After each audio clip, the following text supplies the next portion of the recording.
the last lecture we have seen how to do triangulation of a domain using the advancing friend method. We took this simple shape of chamfered square with 11 nodes, including 7 boundary nodes and 4 interior nodes, and we started with the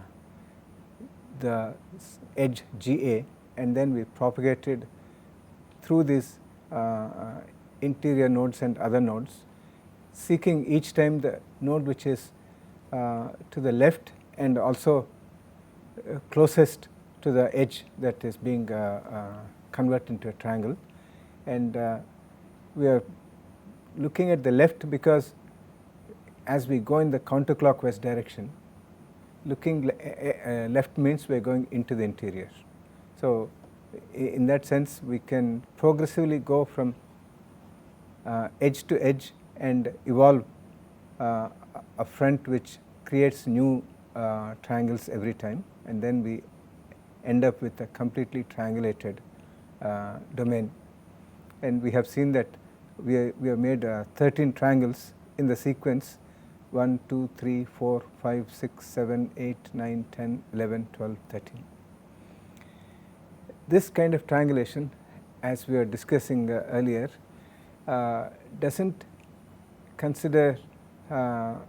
impose the condition that triangles can be made more optimally shaped in the sense of having smaller aspect ratio, where we define the aspect ratio as the ratio between the longest side and the shortest side of the triangle.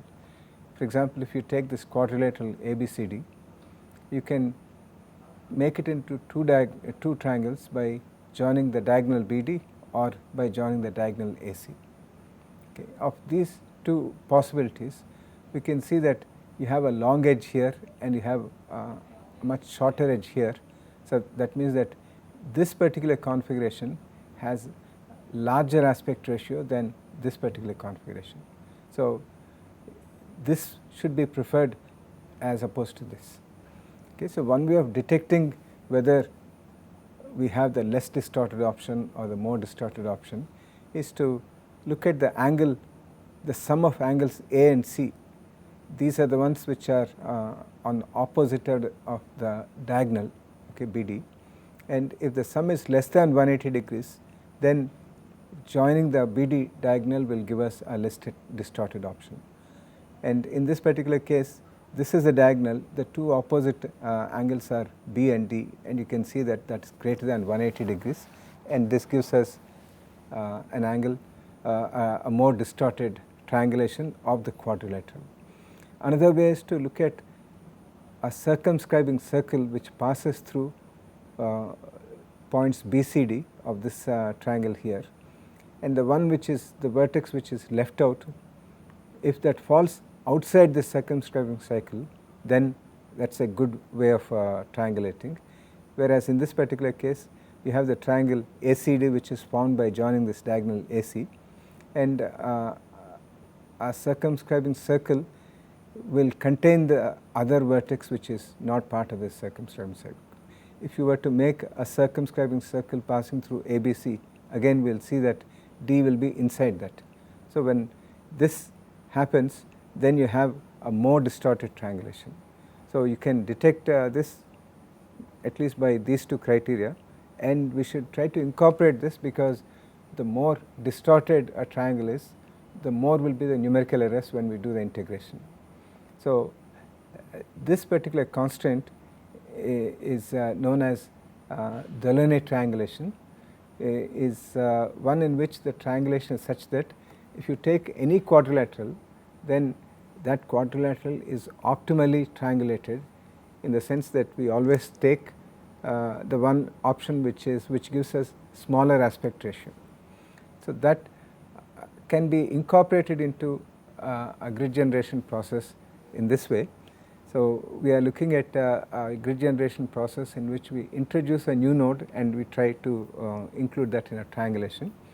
So this is some intermediate step. We will go through the proper method shortly, but what happens when we introduce and how we can impose this condition of smaller aspect ratio is that to begin with we have 4 triangles already converted into in the form of triangles ABF, the green one, and then BCD, the blue one, triangle DEF, which is the red one, and then the white one DBF or BDF here.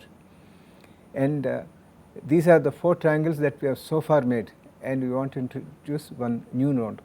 Let us say that new node is P, and the algorithm is such that P must fall in one of the existing triangles.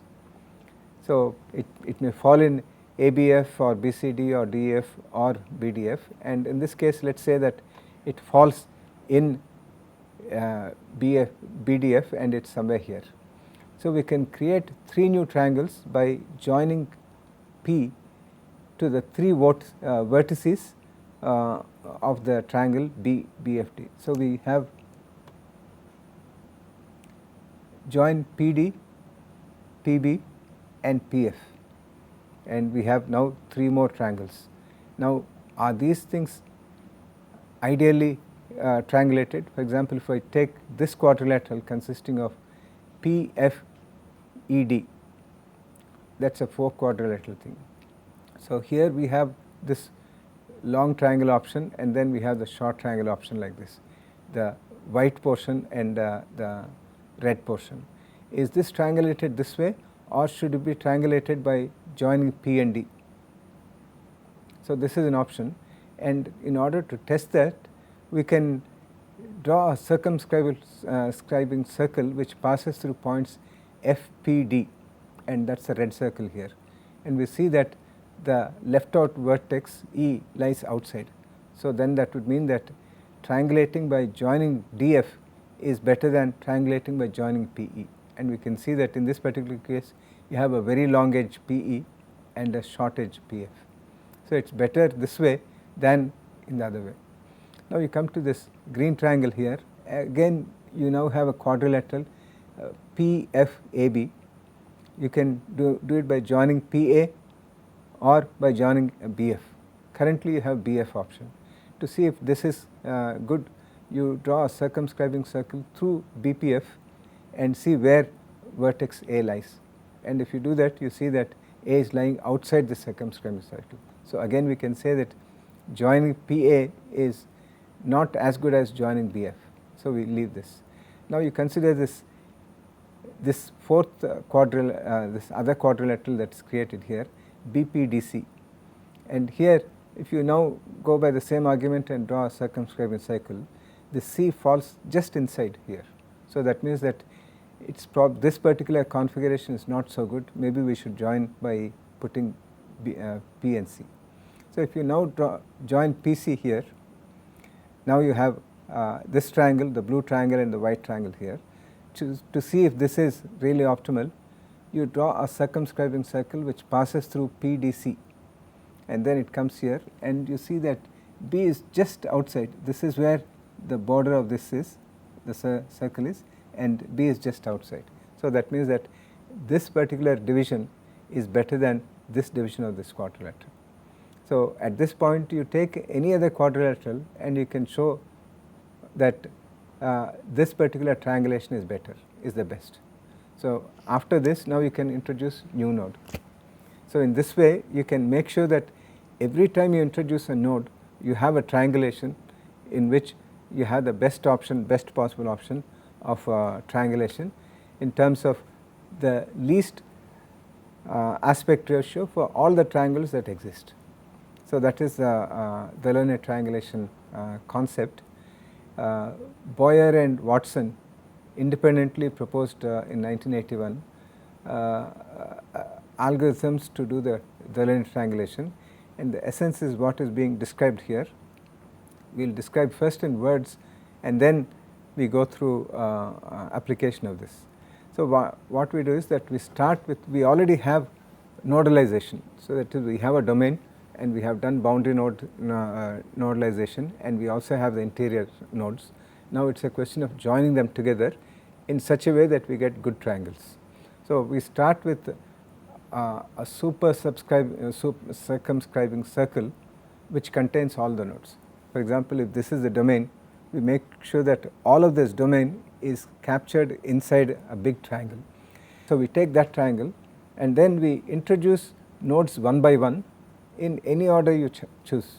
Okay, there may be some node order which may be better, but you can do it in any order you like. And after insertion of each node, just as we have done here, you introduce a new node, you locate which of the existing triangles it falls in, and then you join the vertices with this new point here to form 3 new triangles, and then you delete the old triangle. For example, now triangle BDF is broken up into 3 new triangles, BPD, DPF and BPF.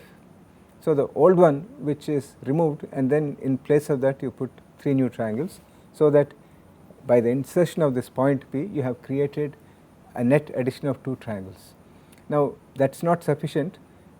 Then we go through all possible quadrilateral combinations to see, using this circumscribing circle criterion, whether we have the best option in terms of triangulation, and we adjust if necessary, and then we move on to the next node. So that is what is the thing here. After each insertion, identify the triangle in which the insertion point falls. Create 3 new triangles by joining the new point to the vertices of the triangle. Remove the old one. Choose the less distorted option using the circumscribing circle criterion to adjust the triangles. Okay.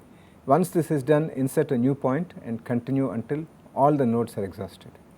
So once you have introduced all the nodes, then you have lots of triangles, and you delete all those triangles in which the nodes are connected to the nodes of the superscribing triangle, and then that leaves you with just the triangulated domain. Okay. So this process is illustrated for the same case that we had done earlier for using the advancing front method. So you have this chamfered square with 11 grid points, and we in this algorithm we are supposed to introduce these points one by one in no particular order. So we have chosen to introduce, the illustration is for this particular order: I, F, J, K, A, E, B, H, G, C and D. So just to show that it is not in any specific order. So we will go through what we do after each insertion. So we start with choosing a super triangle PQR, inside which this domain would lie. So the domain is not actually placed here, it is just put here for us to visualize better. So you have an empty triangle inside which you have this domain, computational domain with the identified nodes. So this should be large enough to fit that. How large it is, it does not really matter. So you have this to begin with, you choose the PQR, and then you introduce the first point. The first point that we said that we introduced was point I here. So that I would lie here, and it is obviously there is only one triangle. So inside this we join the 3 points here to leave 3 triangles, and we remove the old triangle PQR in our list of triangles that are already made. Okay. So there is no problem with this, we have 3 triangles. Now we introduce the next point, which is supposed to be J, I think, which is F. So you have this F point is introduced. Now we have to see firstly into which of these existing triangles this F falls. So that we do by going through each triangle in the counterclockwise direction, going along the edge of each triangle through the counterclockwise direction, and see in which triangle F is such that it always lies to the left hand side. Okay. For example, we have at this point, this is our F, we can keep that in mind, F is here. We start with this triangle, counterclockwise means that we are going like this. As we come from here to here, F is to the right. Okay. So this is, F does not obviously belong in this. Now this is the other triangle that we can see, and you start from here, you go along this, and F is again to the right. So, that means that this is not falling in this. You can also go like this, you can go through like this, and you can see that f is to the left side. So, it is possible that it is inside this, and then you go here and then you come along this edge, you find that f is to the right side. So, that means that it is no longer possible. So, now you come to this triangle here, you start from here, you go along the counterclockwise direction, f is to the left, you go along this, f is to the left, you come along this in the counterclockwise direction, and f is still to the left of it. So, for this triangle, the point f is to the left of each of the edges. So, that means that f falls inside this triangle. So, now you join these to make 3 new triangles, and then you remove the old one. So, now at this stage you have 1, 2, 3, 4, 5 triangles. What the 3 that you originally had plus 2 new ones which are created. Okay. So, now you can introduce the next point, which is point J here. So, again, first thing is that we have to find out into which of the existing triangles J falls.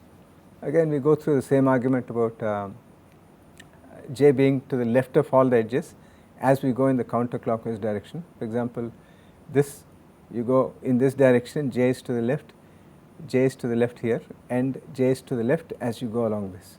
So, this J falls in this. All these other nodes are not yet there. Okay. So, but it is for us to visualize a bit. Always keep in mind what we are trying to do. So, we have this is the thing. So, we make new triangles by joining these, and then we delete the old one, and then we have this here. Now the question is that are these triangles optimally created? For example, we can take this node, this node, this node, and this node. Okay. So, these form a quadrilateral. Now, we have in this we have chosen, or at this stage we have this division here into 2 triangles, into this large triangle here and this triangle.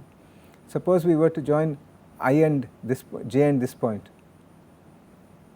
it is possible that gives us a better one. So, we can make the circumscribal, and then we circumscribing circle passing through this point and this point, and verify for ourselves that this falls outside. Therefore, that this is the way to do the triangulation here. Okay. So, at this stage we have added one more point, and we have added effectively 2 new triangles. So, the next point that comes in is point K. Okay. So, point K is in this triangle here,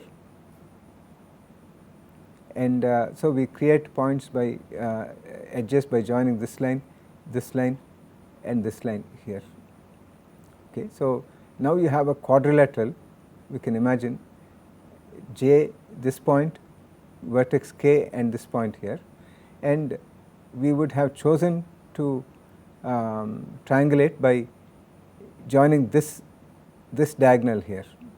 Okay. Is that the more optimal thing, or is it joining this by is more optimal?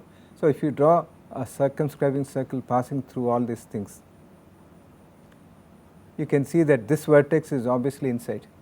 So, that means that joining these 2 is not a good idea. We should be joining these 2, and that is what we have put here. So, we have, instead of joining these 2 which was originally there, as a result of the test we have decided to join these 2 and make triangles this way rather than this particular way. So, this is what we mean by applying that Delaunay triangulation criterion. Okay. So, we can see that we have created 2 triangles here with a total net aspect ratio which is smaller than if we were to join like this. Okay. Now, if you take this quadrilateral, again you can see you have the option of joining like this or like this, and this obviously the better option. If you take any other quadrilateral, you will see that that is the case. So, after doing this K, now we introduce the next point, which is point A. Okay. So, this is the point that is being introduced here. So, we have this we join A and K here, A and this vertex, A and this vertex, and we create 3 triangles. Again we go through the question, should we be joining these 2 to triangulate this quadrilateral, that is A, K, this vertex and this vertex, or should we be joining A and this point here? So when you do that, again you can see that this is a long edge and this is a shorter diagonal and this is better. So we end up making a triangle like this. So at this point we are making a triangulation like this. Now if you have this quadrilateral here, and now in this quadrilateral, point A here, this vertex and this vertex. So you have these four, and we have, as it is, the proposal is to have these two join together to make two triangles, and the other possibility is to join this and this. This is the shorter diagonal and this the longer diagonal. So we join this and make a new set of triangles. So the point that we want to make is that here at this stage we have introduced point A and we have created two new diagonals, and after applying the Delaunay's triangulation criterion, we are joining this and this and not to triangulate the points better, and then after doing this we look at the remaining quadrilaterals and then we make one more change here. So the changes that are made are shown here in green color. So at this point we are making change in this diagonal and in this diagonal. So now you have a set of triangulation which is again the best possible thing in this way. Okay. So now we are ready to insert one more point, and this happens to be point E here. So this is the point. So we make this one, this one, this one.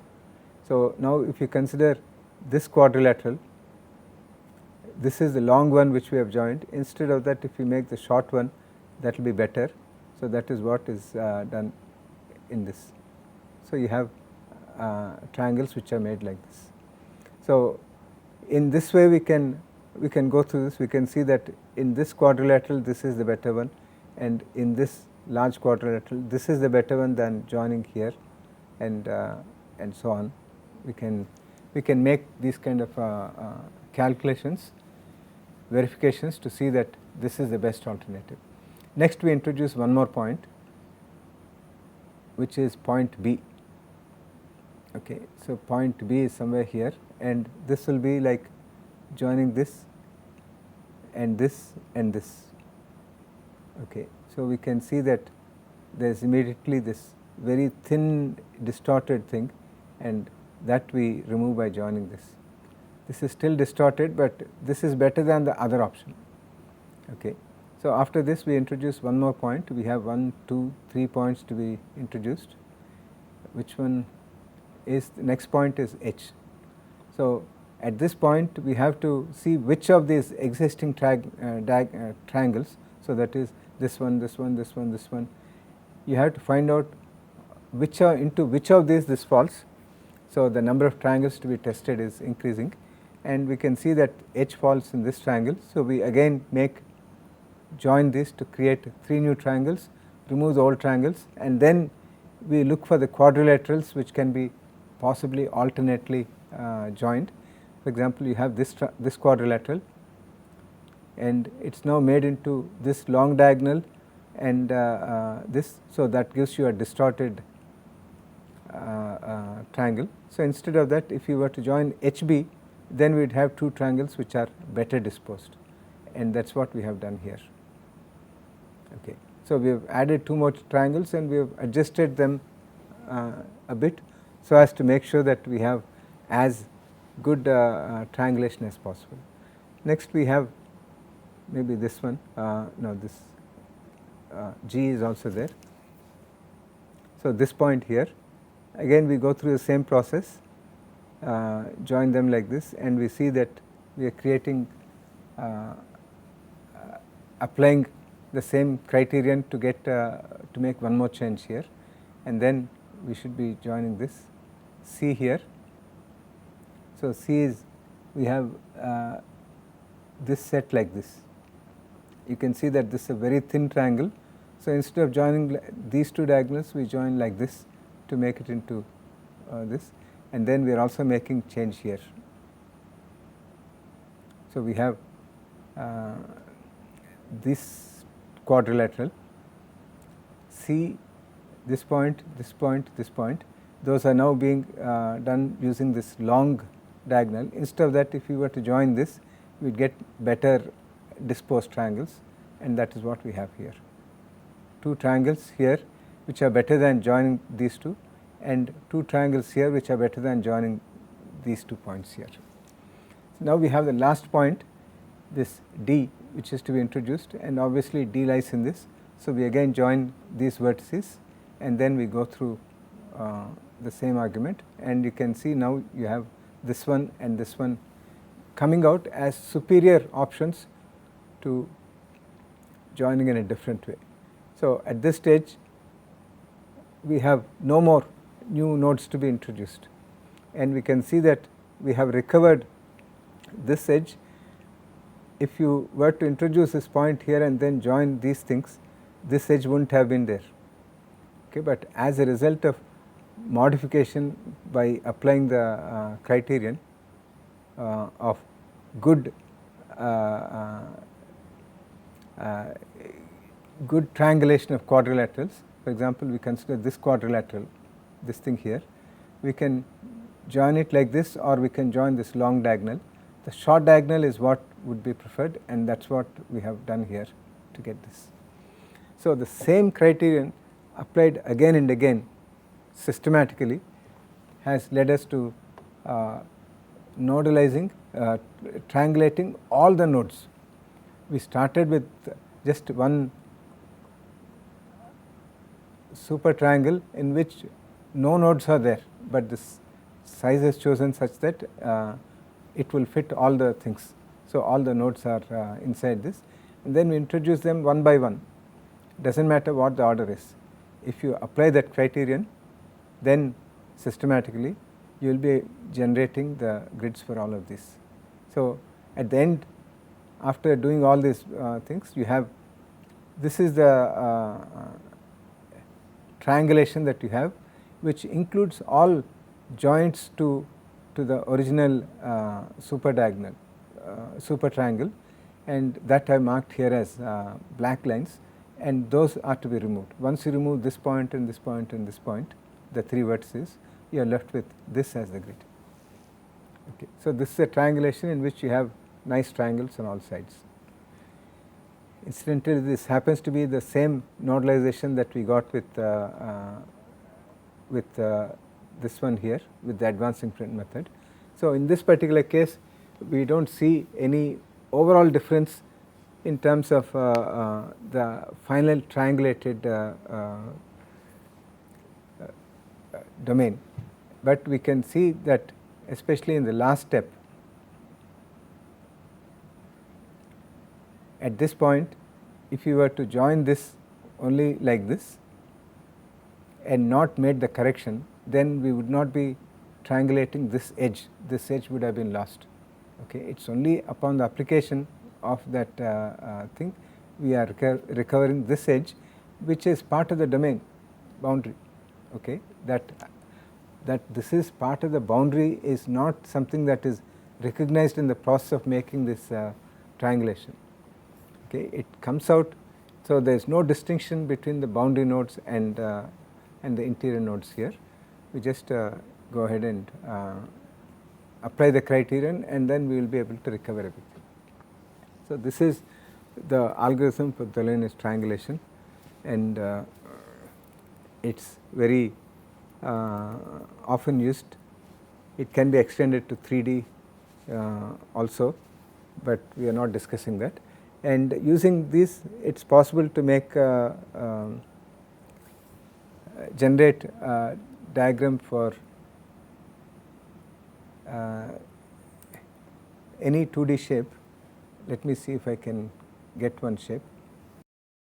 Okay, we have seen the Delaunay triangulation method and also the advancing print method. This can be used for any 2D problem.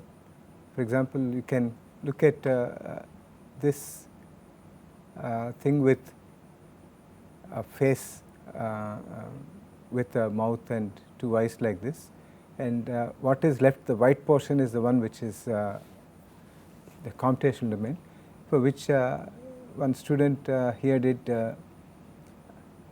triangulation by first domain normalization by putting these horizontal lines here, and then using the advanced inference method he was able to generate a mesh like this, and one which is slightly smaller size also for the same thing. It is possible to make these kind of shapes. Any arbitrary shape you can easily generate a mesh for this. So at the end of this you have identified all the nodes of all these meshes. So from these you can go ahead and find the areas and volumes and the surface orientations, all those things that you need for a finite volume analysis can be done with this. So one could do a heat transfer problem in a domain like this with different boundary conditions applied here and here, here, here, and one could generate the temperature contours in this. So that kind of problem can be done using the unstructured grid method. So with this we can we'll come to the conclusion of part A of this last module. In the next module we will look at another practical issue of another issue of practical importance, which is turbulent flows. Okay. Thank you.